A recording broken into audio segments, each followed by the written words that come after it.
ਸਤਿ ਸ਼੍ਰੀ ਅਕਾਲ। ਤੁਸੀਂ PNCN ਦੇਖ ਰਹੇ ਹੋ। ਪ੍ਰਵਾਸੀਆਂ ਦੇ ਵੱਲੋਂ ਕੈਨੇਡਾ ਦੇ ਵਿੱਚ ਜਿਹੜੇ ਕਿ ਲੰਮੇ ਸਮੇਂ ਤੋਂ ਇੱਥੇ ਬੈਠੇ ਨੇ, ਬਾਰ-ਬਾਰ ਮੰਗ ਕੀਤੀ ਜਾ ਰਹੀ ਹੈ ਕਿ ਉਹਨਾਂ ਨੂੰ ਪੱਕੇ ਕਰਨ ਦੇ ਵਾਸਤੇ ਜੋ ਯੋਗਤਾ ਹੈ ਉਸ ਦੇ ਵਿੱਚ ਢਿੱਲ ਦਿੱਤੀ ਜਾਵੇ, ਜਿਸ ਦੇ ਬਾਰੇ ਪਟੀਸ਼ਨ ਵੀ ਸ਼ੁਰੂ ਹੋਈ ਤੇ ਇਸ ਮੰਗ ਨੂੰ ਲੈ ਕੇ ਰੈਲੀਆਂ ਵੀ ਹੋਈਆਂ, ਪ੍ਰਦਰਸ਼ਨ ਵੀ ਹੋਏ ਤੇ ਲੋਕ ਸਭਾ ਮੈਂਬਰਾਂ ਤੱਕ ਵੀ ਪਹੁੰਚ ਹੋਈ ਤੇ ਇਸੇ ਨੂੰ ਲੈ ਕੇ ਸਮੇਂ-ਸਮੇਂ ਦੇ ਉੱਤੇ ਅਸੀਂ ਵੀ ਤੁਹਾਡੇ ਤੱਕ ਜਾਣਕਾਰੀ ਪਹੁੰਚਾਈ। ਇਸੇ ਸੰਬੰਧੀ ਅੱਜ ਅਸੀਂ ਇੱਕ ਇੰਟਰਵਿਊ ਕਰਨ ਲਈ ਪਹੁੰਚੇ ਹਾਂ। ਦਰਅਸਲ ਇਮੀਗ੍ਰੇਸ਼ਨ ਵਿਭਾਗ ਨੇ ਪਹਿਲਾਂ ਤਾਂ ਅੰਦਾਜ਼ਾ ਲਾਇਆ ਜਾ ਰਿਹਾ ਸੀ ਕਿ 4,01,000 ਪ੍ਰਵਾਸੀ ਨੂੰ ਪੱਕਾ ਕਰਨਾ ਸਾਲ 2021 ਦੇ ਵਿੱਚ ਚੁਣੌਤੀ ਭਰਿਆ ਹੋਵੇਗਾ, ਪਰ ਜੋ ਤਾਜ਼ਾ ਐਲਾਨ ਕੀਤਾ ਹੈ ਉਸ ਮੁਤਾਬਕ ਇਹ ਸਾਹਮਣੇ ਆਇਆ ਕਿ ਇਸ ਟੀਚੇ ਨੂੰ ਪੂਰਾ ਵੀ ਕਰ ਲਿਆ ਗਿਆ ਹੈ। ਜਦੋਂ ਇਹ ਟੀਚਾ ਪੂਰਾ ਹੋ ਗਿਆ ਹੈ ਤਾਂ ਉਹਨਾਂ ਪ੍ਰਵਾਸੀਆਂ ਦੀਆਂ ਉਮੀਦਾਂ ਵੀ ਟੁੱਟੀਆਂ ਨੇ ਜਿਨ੍ਹਾਂ ਨੂੰ ਉਮੀਦ ਸੀ ਕਿ ਟੀਚਾ ਪੂਰਾ ਨਾ ਹੋਣ ਦੇ ਉੱਤੇ ਸਾਲ ਦੇ ਅੰਤ ਵਿੱਚ ਕੋਈ ਐਲਾਨ ਉਹਨਾਂ ਦੇ ਵਾਸਤੇ ਹੋ ਸਕਦਾ ਹੈ, ਜਿਵੇਂ ਕਿ ਹੋਰ ਕਈ ਦੇਸ਼ਾਂ ਨੇ ਕੀਤਾ ਹੈ ਕਈ ਸਾਲਾਂ ਤੋਂ ਬੈਠੇ ਪ੍ਰਵਾਸੀਆਂ ਨੂੰ ਪੱਕੇ ਕਰਨ ਦੇ ਲਈ। ਕੈਨੇਡਾ ਵਿੱਚ ਇਸ ਐਲਾਨ ਦੀ ਉਡੀਕ ਤੇ ਨਾਲ ਹੀ ਜਿਹੜੇ ਇਸ ਸਮੇਂ ਪੱਕੇ ਨਹੀਂ ਨੇ ਪ੍ਰਵਾਸੀ, ਇਸ ਸੰਬੰਧੀ ਉਹ ਸੰਘਰਸ਼ ਕਰ ਰਹੇ ਨੇ, ਕਿਸ ਤਰ੍ਹਾਂ ਚੁਣੌਤੀਆਂ ਦਾ ਸਾਹਮਣਾ ਕਰ ਰਹੇ ਨੇ, ਇਸੇ ਬਾਰੇ ਅੱਜ ਅਸੀਂ ਇੱਕ ਵਾਰ ਗੱਲਬਾਤ ਕਰਾਂਗੇ। ਸਾਡੇ ਨਾਲ ਸਿਮਰਪਾਲ ਢਿੱਲੋਂ ਮੌਜੂਦ ਹੋਣਗੇ, ਜਿਨ੍ਹਾਂ ਦੇ ਵੱਲੋਂ ਜਦੋਂ ਰੈਲੀਆਂ ਦੇ ਵਿੱਚ ਵੀ ਸ਼ਮੂਲੀਅਤ ਕੀਤੀ ਗਈ, ਅੱਗੇ ਹੋ ਕੇ ਬੁਲਾਰੇ ਦੇ ਵਜੋਂ ਜਾਣਕਾਰੀ ਵੀ ਦਿੱਤੀ ਗਈ ਸਾਰੀ, ਤੇ ਉਹਨਾਂ ਦੇ ਨਾਲ ਹੀ ਗੱਲਬਾਤ ਕਰਦੇ ਹਾਂ, ਜਾਣਦੇ ਹਾਂ ਕਿ ਕਿਵੇਂ ਦੀਆਂ ਉਮੀਦਾਂ ਸਨ ਤੇ ਅੱਗੇ ਵੀ ਸੰਘਰਸ਼ ਕਿਸ ਤਰ੍ਹਾਂ ਜਾਰੀ ਰੱਖਣ ਦੇ ਬਾਰੇ ਸੋਚਿਆ ਜਾ ਰਿਹਾ ਹੈ। ਸਭ ਤੋਂ ਪਹਿਲਾਂ ਤਾਂ ਜਦੋਂ ਪਟੀਸ਼ਨ ਸ਼ੁਰੂ ਹੋਈ ਤੇ ਇਮੀਗ੍ਰੇਸ਼ਨ ਦੇ ਮਾਮਲਿਆਂ ਨੂੰ ਲੈ ਕੇ ਮੰਗਾਂ ਪ੍ਰਵਾਸੀਆਂ ਦੀਆਂ ਸ਼ੁਰੂ ਹੋਈਆਂ, ਤੁਹਾਡੇ ਨਾਲ ਵੀ ਬਹੁਤ ਸਾਰੇ ਲੋਕ ਜੁੜੇ ਹੋਏ ਨੇ, ਪ੍ਰਵਾਸੀ ਜੁੜੇ ਹੋਏ ਨੇ ਜਿਹੜੇ ਕਿ ਆਪਣੀ ਆਵਾਜ਼ ਲੈ ਕੇ ਆ ਰਹੇ ਨੇ। ਲੋਕ ਸਭਾ ਮੈਂਬਰਾਂ ਤੱਕ ਪਹੁੰਚ ਕੀਤੀ ਜਾ ਰਹੀ ਹੈ ਲਗਾਤਾਰ। ਸਾਲ 2020 ਕੁਝ ਇਸ ਤਰ੍ਹਾਂ ਲੰਘਿਆ ਤੇ ਸਾਲ 2021 ਹੁਣ ਅੰਤ ਆ ਗਿਆ ਤੇ 4 ਲੱਖ ਤੋਂ ਵੱਧ ਦਾ ਟੀਚਾ ਵੀ ਪੂਰਾ ਹੋ ਗਿਆ। ਕੀ ਉਮੀਦਾਂ ਸੀ? ਪਹਿਲਾਂ ਤਾਂ ਸਤਿ ਸ਼੍ਰੀ ਅਕਾਲ ਤੁਹਾਡੇ ਚੈਨਲ ਤੋਂ। ਜਿਹੜਾ ਇਹਨਾਂ ਨੇ 4 ਲੱਖ ਦਾ ਪੂਰਾ ਕੀਤਾ ਆ, ਕਿਉਂਕਿ ਸਾਡੇ ਮਨ 'ਚ ਕੁਝ ਚੀਜ਼ਾਂ ਹੈਗੀਆਂ ਕਿ ਜਿੱਦਾਂ ਪਹਿਲਾਂ ਕਹਿੰਦੇ ਸੀ ਹਜੇ 3 ਤੱਕ ਹੀ ਪਹੁੰਚਿਆ ਹੋਇਆ ਹੈ ਨਾ, ਸਾਲ ਖਤਮ ਹੁੰਦੇ ਤੱਕ ਇਹਨਾਂ ਨੇ 4 ਪੂਰਾ ਕਰਤਾ, ਪਰ ਹਜੇ ਵੀ ਜਿੱਦਾਂ ਕਈਆਂ ਲੋਕਾਂ ਨੂੰ ਹਜੇ ਕੋਈ EOR ਨਹੀਂ ਆਇਆ ਹੈਗੇ, ਕਈ ਵੇਟ ਕਰ ਰਹੇ ਉਹਨਾਂ ਚੀਜ਼ਾਂ ਦੀ। ਸੋ ਅਸੀਂ ਗੌਰਮੈਂਟ ਤੋਂ ਉਮੀਦ ਵੀ ਕਰਦੇ ਹਾਂ, ਇੱਕ ਰਿਕੁਐਸਟ ਵੀ ਕਰਦੇ ਹਾਂ ਕਿ ਪਲੀਜ਼ ਜੇ ਤੁਸੀਂ 4 ਪੂਰਾ ਕੀਤਾ ਤੇ ਐਟਲੀਸਟ ਕੁਝ ਰਿਜ਼ਲਟ ਵੀ ਸਾਨੂੰ ਦਿਸੇ, ਹੈ ਨਾ, ਕਿ ਜਿਹੜੇ ਲੋਕੀ ਵੇਟ ਕਰ ਰਹੇ ਇਹਨਾਂ ਚੀਜ਼ਾਂ ਨੂੰ ਲੈ ਕੇ ਐਟਲੀਸਟ ਉਹਨਾਂ ਨੂੰ PR ਵੀ ਮਿਲੇ।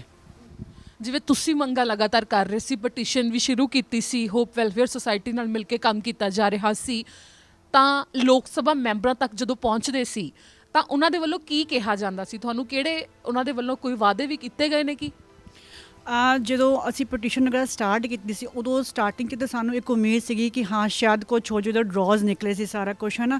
ਫਿਰ ਉਸ ਤੋਂ ਬਾਅਦ ਜਦੋਂ ਇਲੈਕਸ਼ਨਸ ਹੋਈਆਂ ਮਿਨਿਸਟਰ ਚੇਂਜ ਹੋ ਗਿਆ, ਕਿਉਂਕਿ ਜਦੋਂ ਤੱਕ ਇੱਕ ਚੀਜ਼ ਸਮਝ ਆਉਂਦੀ ਆ ਉਦੋਂ ਤੱਕ ਮਿਨਿਸਟਰ ਬਦਲ ਜਾਂਦੇ ਆ। ਫਿਰ ਜਦੋਂ ਨਵੇਂ ਮਿਨਿਸਟਰ ਨੇ ਬਹਿਣਾ ਉਹਨੇ ਸਾਰਾ ਕੁਛ ਸਮਝਣ 'ਚ ਉਹਨੂੰ ਟਾਈਮ ਲੱਗਣਾ ਉਸ ਚੀਜ਼ ਨੂੰ, ਹੈ ਨਾ। ਸੋ ਆਪਾਂ ਇਹੀ ਕਹਿੰਦੇ ਹਾਂ ਕਿ ਜਿਹੜਾ ਕੁਛ ਵੀ ਹੈਗਾ, ਜਿੱਦਾਂ ਹੁਣ ਬਾਕੀਆਂ ਕੰਟਰੀਜ਼ ਨੂੰ ਆਪਾਂ ਦੇਖ ਲਈਏ, ਜਿੱਦਾਂ ਫਰਾਂਸ ਵਰਗੀ ਕੰਟਰੀ ਆ, ਨਿਊਜ਼ੀਲੈਂਡ ਹੈਗੀ ਆ, ਇੰਗਲੈਂਡ ਹੈਗੀ ਆ, ਇਟਲੀ ਆ, ਜਿੱਥੇ ਕਿ ਇਮੀਗ੍ਰੇਸ਼ਨ ਬਹੁਤ ਔਖੀ ਆ ਮਿਲਣੀ, ਪਰ ਸਟਿਲ ਉਹਨਾਂ ਨੇ ਇਮੀਗ੍ਰੇਸ਼ਨ ਲੋਕਾਂ ਨੂੰ ਦਿੱਤੀਆਂ ਕਿਉਂਕਿ ਕੋਵਿਡ 'ਚ ਲੋਕਾਂ ਨੇ ਕੰਮ ਕੀਤਾ। ਪਲੱਸ ਉਸ ਤੋਂ ਬਾਅਦ ਜਿਹੜਾ ਹੁਣ ਫਿਰ ਵੇਰੀਐਂਟ ਆ ਗਿਆ ਆਪਣਾ ਓਮਨੀਕਰੋਨ ਦਾ, ਹੈ ਨਾ। ਸੋ ਆਪਾਂ ਗੌਰਮੈਂਟ ਤੋਂ ਇਹ ਰਿਕੁਐਸਟ ਕਰਦੇ ਕਿ ਜਿਹੜੇ ਇੱਥੇ ਕੈਨੇਡਾ ਦੇ ਵਿੱਚ ਆਲਰੇਡੀ ਲੋਕ ਹੈਗੇ ਆ, ਕੰਮ ਕੀਤਾ, ਤੁਹਾਡੀ ਇਕਨੋਮੀ 'ਚ ਹਿੱਸਾ ਵੀ ਪਾਇਆ ਹੋਇਆ ਆ, ਐਂਡ ਪਲੱਸ ਉਹ ਆਪਣਾ 100% ਦੇ ਰਹੇ, ਐਟਲੀਸਟ ਉਹਨਾਂ ਨੂੰ PR ਦਿੱਤੀ ਜਾਵੇ ਇੱਥੇ। ਜਿਵੇਂ ਤੁਸੀਂ ਕਿੰਨੇ ਸਾਲ ਤੋਂ ਕੈਨੇਡਾ ਵਿੱਚ ਰਹਿ ਰਹੇ ਹੋ ਤੇ ਤੁਹਾਡਾ ਪਰਿਵਾਰ ਵੀ ਇੱਥੇ ਹੀ ਹੈ, ਤੇ ਫਿਰ ਜਿਵੇਂ ਤੁਸੀਂ ਕਿਹਾ ਕਿ ਤੁਹਾਨੂੰ ਸਿਹਤ ਦੇ ਸੰਬੰਧੀ ਬੈਨੀਫਿਟ ਵੀ ਇਸ ਸਮੇਂ ਨਹੀਂ ਮਿਲ ਰਹੇ ਹੈਗੇ, ਉਸ ਬਾਰੇ ਇੱਕ ਵਾਰ ਜ਼ਰੂਰ ਦੱਸੋ। ਮੈਨੂੰ ਇੱਥੇ 9 ਸਾਲ ਹੋ ਗਏ ਆ। ਫੈਮਿਲੀ ਮੇਰੀ ਬਾਅਦ 'ਚ ਆਈ ਸੀ, ਪਹਿਲਾਂ ਮੈਂ ਹੀ ਸਟਰਗਲ ਕੀਤੀ ਆ। ਸੋ ਉਹਦੇ ਵਿੱਚ ਇਹ ਹੈਗਾ ਕਿ ਜਦੋਂ ਆਪਣੇ ਪਰਮਿਟਸ ਬੰਦ ਹੋ ਜਾਂਦੇ ਆ, ਆਪਾਂ ਇੰਪਲੋਏ ਸਟੇਟਸ 'ਚ ਚੱਲ ਗਏ ਜਾਂ ਨਹੀਂ ਵੀ ਗਏ ਹੈਗੇ, ਆਪਣੇ MSP ਰਾਈਟ ਵੇ ਹੀ ਬੰਦ ਕਰ ਦਿੰਦੇ ਆ। ਹਾਲਾਂਕਿ ਜੇ ਅਗਰ ਤੁਹਾਨੂੰ ਪਤਾ ਕਿ MSP ਬੰਦ ਹੋ ਗਿਆ ਕੈਨੇਡਾ ਦੇ ਵਿੱਚ, ਕਿੰਨਾ ਔਖਾ ਹੈ ਸਫ਼ਰ ਕਰਨਾ। ਰੱਬ ਨਾ ਕਰੇ ਕੋਈ ਹੈਪਨ ਹੋ ਜਾਏ ਜਾਂ ਬੱਚਿਆਂ ਨੂੰ ਕੋਈ ਪ੍ਰੋਬਲਮ ਆ ਜਾਏ, ਹੈ ਨਾ, ਤੁਸੀਂ ਸਾਰਾ ਕੁਛ ਪ੍ਰਾਈਵੇਟ ਇਲਾਜ ਕਰਾਉਂਦੇ ਹੋ। ਫਿਰ ਉਹਦੇ ਵਿੱਚ ਜੇ ਤੁਸੀਂ ਪੇਮੈਂਟ ਨਹੀਂ ਦਿੰਦੇ ਤੁਹਾਨੂੰ ਹੌਸਪੀਟਲ ਵਾਲੇ ਵੀ ਛੁੱਟੀ ਨਹੀਂ ਦਿੰਦੇ ਹੈਗੇ ਆ। ਸੋ ਇਹ ਚੀਜ਼ਾਂ ਬਹੁਤ ਲੋਕਾਂ ਨਾਲ ਇੱਥੇ ਹੋਈਆਂ ਵੀ ਹੈਗੀਆਂ, ਅੱਗੇ ਹੋ ਵੀ ਰਹੀਆਂ, ਬਹੁਤ ਲੋਕਾਂ ਦੇ ਮੈਡੀਕਲ ਮੁੱਕੇ ਵੀ ਹੋਏ ਆ। ਸੋ ਆਪਾਂ ਇਹੀ ਕਹਿੰਦੇ ਕਿ ਪਲੀਜ਼ ਜਿਨ੍ਹਾਂ ਨੇ ਕੰਮ ਕੀਤਾ ਆ ਸਾਰਾ ਕੁਛ ਦੇਖ ਕੇ ਐਟਲੀਸਟ ਗੌਰਮੈਂਟ ਉਹਨਾਂ ਨਾਲ ਕੁਝ ਸੋਚੇ ਉਹਨਾਂ ਬਾਰੇ। ਤੇ ਫਿਰ ਜਿਵੇਂ ਸ਼ੁਰੂ ਤੋਂ ਮੰਗ ਤੁਹਾਡੇ ਵੱਲੋਂ ਕੀਤੀ ਜਾ ਰਹੀ ਹੈ ਕਿ ਜਿੰਨੇ ਵੀ ਇੱਥੇ ਪਹਿਲਾਂ ਤੋਂ ਪ੍ਰਵਾਸੀ ਪੁਰਾਣੇ ਮੌਜੂਦ ਨੇ, ਕੁਝ ਯੋਗਤਾ ਨੂੰ ਪੂਰੀ ਨਹੀਂ ਕਰ ਪਾਉਂਦੇ, ਜਿਵੇਂ ਕਿ ਖਾਸ ਤੌਰ ਦੇ ਉੱਤੇ ਅੰਗਰੇਜ਼ੀ ਦੇ ਨੂੰ ਲੈ ਕੇ ਜੋ ਟੈਸਟ ਹੈ, ਤਾਂ ਉਸ ਦੇ ਬਾਰੇ ਦੱਸ ਦਿਓ ਕਿ ਉਹ ਯੋਗਤਾ ਨੂੰ ਨਾ ਪੂਰਾ ਕਰਨ ਦੇ ਕਰਕੇ ਜਿਹੜਾ ਸੰਘਰਸ਼ ਕਰਨਾ ਪਿਆ ਤੇ ਨਾਲ ਹੀ PR ਦੀ ਉਮੀਦ ਟੁੱਟ ਜਾਂਦੀ ਹੈ, ਕਿਉਂਕਿ ਹੁਣ ਤਾਂ ਸ਼ਰਤ ਹੀ ਇਹੋ ਹੈ ਕਿ IELTS ਜਿਹੜੇ ਬੈਂਡ ਨੇ ਉਹ ਜ਼ਰੂਰੀ ਨੇ PR ਲਈ। ਬਿਲਕੁਲ, ਕਿਉਂਕਿ ਦੇਖੋ ਆਹ ਜਿਹੜੀ ਬੇਸਿਕ ਇੰਗਲਿਸ਼ ਹੈਗੀ ਹੈ ਨਾ, ਮੇਰੇ ਵਰਗੇ ਤੁਹਾਡੇ ਵਰਗੇ ਆਪਾਂ ਸਾਰੇ ਬੋਲ ਸਕਦੇ ਆ, ਪਰ ਜਿਹੜਾ ਕਿ ਆਪਾਂ ਆਇਲਟਸ ਨੂੰ ਲੈ ਕੇ ਕਰੀਏ ਹੈ ਨਾ, ਉਹ ਚੀਜ਼ਾਂ ਔਖੀਆਂ, ਕਿਉਂਕਿ ਹੁਣ ਜਿਨ੍ਹਾਂ ਲੋਕਾਂ ਨੇ 20 ਸਾਲ ਹੋ ਗਏ 30 ਸਾਲ ਹੋ ਗਏ ਸਟੱਡੀਆਂ ਤੋਂ ਬਿਲਕੁਲ ਹੀ ਆਊਟ ਆਫ ਟੱਚ ਹੋ ਗਏ ਆ, ਉਹ ਨਹੀਂ ਕਰ ਸਕਦੇ। ਜੇ ਹੁਣ ਮੰਨ ਲਓ ਕੱਲ੍ਹ ਨੂੰ ਜਿਹੜੀ ਗੌਰਮੈਂਟ ਹੈਗੀ 22 ਦੇ ਵਿੱਚ ਕੋਈ ਨਵਾਂ ਪ੍ਰੋਗਰਾਮ ਲਾਂਚ ਕਰਦੀ ਆ ਜਾਂ ਕੋਈ ਨਵਾਂ ਡਰਾਅ ਕਰਦੀ ਹੈਗੀ, ਉਹ ਲੋਕੀ ਫਿਰ ਰਹਿ ਜਾਣੇ ਕਿ ਜਿਹੜੇ ਆਇਲਟਸ ਨਹੀਂ ਕਰ ਸਕਦੇ। ਪਰ ਉਹਨਾਂ ਨੂੰ ਜੇ ਆਪਾਂ ਦੇਖੀਏ ਐਕਸਪੀਰੀਅੰਸ ਬਹੁਤ ਜ਼ਿਆਦਾ ਹੋਊਗਾ, ਉਹਨਾਂ ਨੇ ਕੰਮ ਵੀ ਕੀਤਾ ਹੋਊਗਾ, ਟੈਕਸ ਵੀ ਪੇ ਕੀਤੇ ਹੋਣਗੇ, ਪਰ ਉਹਨਾਂ ਵਾਸਤੇ ਇਹ ਚੀਜ਼ਾਂ ਫਿਰ ਮੈਟਰ ਨਹੀਂ ਕਰਦੀਆਂ, ਕਿਉਂਕਿ ਉਹਨਾਂ ਨੇ ਉਹ 'ਚ ਫਿਰ ਕਲੀਅਰ ਨਹੀਂ ਹੋ ਪਾਉਣਾ। ਤੇ ਫਿਰ ਕੰਜ਼ਰਵੇਟਿਵਸ ਤੋਂ ਸ਼ੈਡੋ ਮਿਨਿਸਟਰ ਜਸਰਾਜ ਸਿੰਘ ਹੱਲਣ ਨਾਲ ਵੀ ਤੁਹਾਡੀ ਗੱਲ ਹੋਈ ਸੀ, ਤੁਸੀਂ ਕਿਹਾ ਸੀ, ਤਾਂ ਉਹਨਾਂ ਨੇ ਕੀ ਉਮੀਦ ਦਾ ਪ੍ਰਗਟਾਵਾ ਕੀਤਾ ਤੇ ਉਹ ਕਿਸ ਤਰ੍ਹਾਂ ਇਸ ਦੇ ਉੱਤੇ ਗੱਲ ਕਰ ਰਹੇ ਨੇ ਪਾਰਲੀਮੈਂਟ ਦੇ ਵਿੱਚ? ਸੋ ਪਹਿਲਾਂ ਤਾਂ ਮੈਂ ਭਾਜੀ ਦਾ ਬਹੁਤ ਦਿਲੋਂ ਥੈਂਕ ਕਰਦੇ ਹਾਂ, ਕਿਉਂਕਿ ਜਦੋਂ ਭਾਜੀ ਨੇ ਸਭ ਤੋਂ ਪਹਿਲੀ ਲੈਟਰ ਪਾਈ ਸੀਗੀ ਆਪਣੀ ਪਾਰਲੀਮੈਂਟ 'ਚ ਉਹਨਾਂ ਨੂੰ ਸੈਂਡ ਕੀਤੀ ਸੀਗੀ, ਉਹਨਾਂ ਨੇ ਇੱਕ ਲੇਡੀ ਹੋਰ ਸੀ, ਮੈਨੂੰ ਨਾਂ ਨਹੀਂ ਪਤਾ। ਸੋ ਉਸ ਤੋਂ ਬਾਅਦ ਜਦੋਂ ਉਹਨਾਂ ਨੇ ਉਹ ਲੈਟਰ ਟਵਿੱਟਰ 'ਤੇ ਪਾਈ, ਮੈਂ ਸਾਰੀ ਰੀਡ ਆਊਟ ਕੀਤੀ, ਫਿਰ ਅਸੀਂ ਭਾਜੀ ਕੋਲ ਅਪਾਇੰਟਮੈਂਟਸ ਲੈ ਕੇ ਕਾਲ ਵੀ ਕੀਤੀ ਆ, ਐਂਡ ਭਾਜੀ ਨੇ ਇਹ ਚੀਜ਼ ਦਾ ਸਾਨੂੰ ਥੋੜ੍ਹਾ ਜਿਹਾ ਹੌਸਲਾ ਵੀ ਮਿਲਿਆ ਕਿ ਉਹ ਇਸ ਚੀਜ਼ 'ਤੇ ਆਲਰੇਡੀ ਗੱਲ ਕਰ ਰਹੇ ਆ। ਸੋ ਉਸ ਤੋਂ ਬਾਅਦ ਆਪਾਂ ਸਾਰਿਆਂ ਨੇ ਟਵਿੱਟਰ 'ਤੇ ਦੇਖਿਆ ਕਿ ਜਿਹੜੀ ਆਪੋਜ਼ਿਟ ਪਾਰਟੀ ਦੇ ਨਾਲ ਜਿੰਨੀ ਬਹਿਸ ਹੋਈ, ਉਹਨਾਂ ਨੇ ਸਾਰਾ ਕੁਝ ਹੋਈ ਹੈਗੀ ਹੈ ਨਾ। ਸੋ ਜਿੰਨੀ ਐਫਰਟਸ ਭਾਜੀ ਨੇ ਲਾਈਆਂ ਹੈਗੀਆਂ, ਮੈਨੂੰ ਨਹੀਂ ਲੱਗਦਾ ਜੇ ਆਪਾਂ ਸਾਰੇ ਐਮਪੀਜ਼ ਨੇ ਮਿਲ ਕੇ ਐਫਰਟ ਸੋਚੀਆਂ ਹੁੰਦੀਆਂ ਤੇ ਹੁਣ ਤੱਕ ਇੱਥੇ ਸਾਰਿਆਂ ਨੂੰ ਪੀਆਰ ਮਿਲੀ ਹੋਣੀ ਸੀਗੀ, ਹੈ ਨਾ।